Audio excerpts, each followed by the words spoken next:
किशन सोनपुर गांव में एक छोटा सा ढाबा चलाता था। इस काम में उसकी पत्नी कमला भी पूरा साथ देती थी। कमला और किशन दोनों मिलकर सुबह से शाम तक अपने ढाबे पर काम करते और जो पैसे बचते उनसे अगले दिन का सामान खरीदते और बाकी से घर का गुजारा करते। ऐसे ही दिन बीत रहे थे। गर्मियां आने वाली थी। गांव के पास जो और दूसरे बड़े ढाबे और होटल थे, उन सब ने अपने ढाबे और होटल में बढ़िया एयर कंडीशनर लगवा दिए थे ताकि गर्मियों में भी ग्राहकों की भीड़ लगी रहे। इस कारण अब किशन के ढाबे पर ग्राहकों ने आना बंद कर दिया। अब ज्यादातर ग्राहक दूसरे ढाबों में ही जाकर खाना खाने लगे। इस कारण किशन की आमदनी बिल्कुल ना के बराबर हो गई। कमला, अब तो ढाबे पर ग्राहकों की भीड़ लगनी बंद हो गई है। एक भी ग्राहक रोटी खाने के लिए नहीं आता। सबको एसी ढाबों में खाने की आदत हो गई है। और वैसे भी गर्मी के मौसम में कौन भला हमारे इस छोटे से पुराने ढाबे पर खाना खाएगा। सबको एसी की ठंडी हवा में खाना खाना अच्छा लगता है, पर हमारे पास तो इतने पैसे भी नहीं है कि हम बड़ा और महंगा एसी लगवा सकें। कैसे गुजारा चलेगा कमला, कुछ समझ नहीं आ रहा है। इसी बात को लेकर तो मुझे भी चिंता हो रही है। ग्राहक नहीं आते तो खाना भी रोजाना का खराब हो रहा है। हमारा तो बहुत नुकसान हो जाएगा। अब तो थोड़े से ही पैसे बचे हैं जिनसे सिर्फ एक दाल और रोटी बना सकते हैं। उसके अलावा हम कुछ नहीं बना सकते। किशन भाई, गर्मी में यहाँ बैठकर खाना बहुत मुश्किल है। आज तो मैं गलती से बैठ गया, नहीं तो अब तो मैं एसी वाले ठंडे ढाबे में ही खाना खाऊंगा। वहाँ थोड़े पैसे ज्यादा होते हैं पर आराम से खाना तो खा लेते हैं। लाओ, कितने पैसे हो गए? 50 रुपए।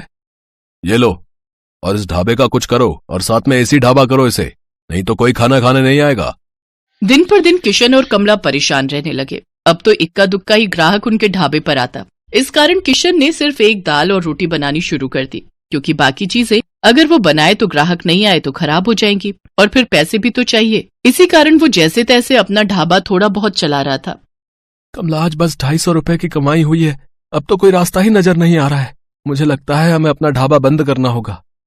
किशन के ढाबे के सामने एक बहुत बड़ा ढाबा था। वहाँ ग्राहकों की भीड़ लगी रहती थी, क्योंकि इस साल ही वहाँ के मालिक रघु ने बहुत ही बढ़िया मरम्मत करवाकर ढाबे में एसी लगवा दिया था।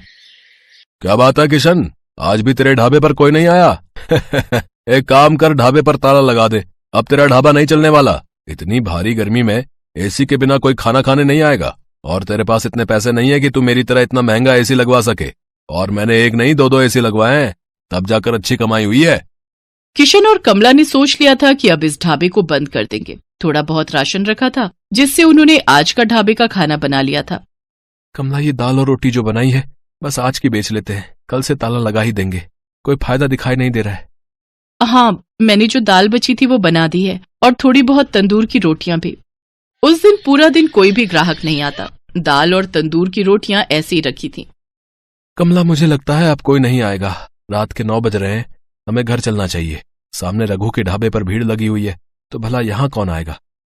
तभी किशन देखता है सामने रघु के ढाबे पर एक बहुत ही जरूरतमंद आदमी अपनी गर्भवती पत्नी के साथ कुछ मदद मांग रहा है।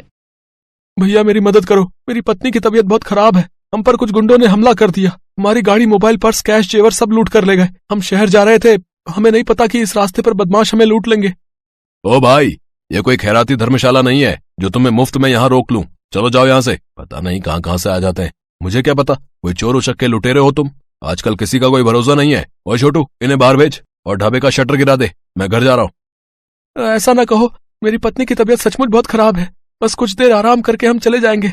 अरे अरे, सुनो तो भैया, भैया सुनो तो। सुनो जी, अब खड़ा नहीं हुआ जा रहा। मुझे बहुत प्यास लगी है, थोड़ा सा कहीं से पानी ले लो। किशन और कमला उस व्यक्ति और उसकी पत्नी को देख रहे थे। किशन दौड़कर उनके पास जाता है। भैया जी, आप चिंता मत करो, आप मेरे साथ मेरे ढाबे पर चलो। आइए बहन जी, आप मेरे साथ आइए। किशन और कमला उस व्यक्ति को और उसकी पत्नी को अपने ढाबे पर ले जाते हैं। साहब, ये दाल और रोटी आप खा लो, यहाँ कोई चिंता वाली बात नहीं है। पता नहीं, हम तो पहली बार इस रास्ते से गुजर रहे थे। जंगल का रास्ता था और पता ही नहीं चला कि कब इन बदमाशों ने हमारी गाड़ी को रोक लिया। किसी तरह से उनसे रहम की भीख मांगकर मैं अपनी पत्नी को सुरक्षित बचा कर लाया। मुझे धन दौलत की कोई कमी नहीं है। बस मैं तो कुछ देर आराम करने के लिए वहाँ सामने के ढाबे से मदद मांग रहा था, पर उन्होंने तो मेरी बात पूरी सुने बिना ही मुझे मना कर दिया। मैं अगर आज कुछ देर वहाँ रुकता तो अगले दिन अपने नौकर के हाथ पैसे भिजवा देता। तुम बहुत भले हो, तुमने भी तो बिना जाने पहचाने आज हमारी मदद कर दी। अच्छा, तो तुम ये ढाबा चलाते हो? साहब, चलाता तो हूँ, पर आज मेरा इस ढाबे पर आखिरी दिन था। मैं इस ढाबे को बंद कर रहा था। शायद आपकी किस्मत में आज मेरे ढाबे की रोटी खाना लिखा था। किशन अपना सारा दुख उस व्यक्ति को बताता है। चिंता मत करो भाई, अब तुम्हें इस ढाबे को बंद नहीं करना पड़ेगा। मेरा नाम वीरेंद्र सिंह है, मैं शहर का जाना माना व्यापारी हूँ। मेरे पास भगवान का दिया सब कुछ है, बस एक औलाद की कमी थी, वो भी भगवान ने हमारी झोली में खुशियां देकर पूरी कर दी।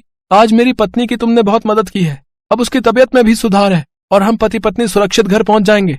इससे बड़ी और क्या बात होगी। सुषमा, अब तुम्हें कैसा लग रहा है? मैं बिल्कुल ठीक हूँ जी, कमला ने मेरी बहुत देखभाल की है, अब मुझे बिल्कुल ठीक लग रहा है, अब मैं सफर कर सकती हूँ। किशन, तुम चिंता मत करो, मैं कुछ दिनों में तुम्हारे पास आता हूँ। तुम्हारे इस ढाबे को एसी ढाबा बनाने की जिम्मेदारी मेरी है। किशन और कमला की खुशी का ठिकाना नहीं था। उन्होंने किसी मजबूर की सहायता की तो भगवान ने उनकी सहायता की। कुछ दिनों बाद जब वीरेंद्र सिंह लौटता है तो उसके हाथ में एक मिठाई का डिब्बा था। उसकी पत्नी के बेटा हुआ था। बेटा होने की खुशी जानकर कमला और किशन भी बहुत खुश होते हैं। वीरेंद्र सिंह अपने खर्चे से किशन और कमला को एक बहुत ही बढ़िया और बड़ा एसी ढाबा बनाकर देता है, जो फुली एयर कंडीशनर था। किशन का ढाबा किसी बड़े 5 स्टार होटल से कम नहीं था। अब तो ग्राहकों की भीड़ उस ढाबे पर आने लगी।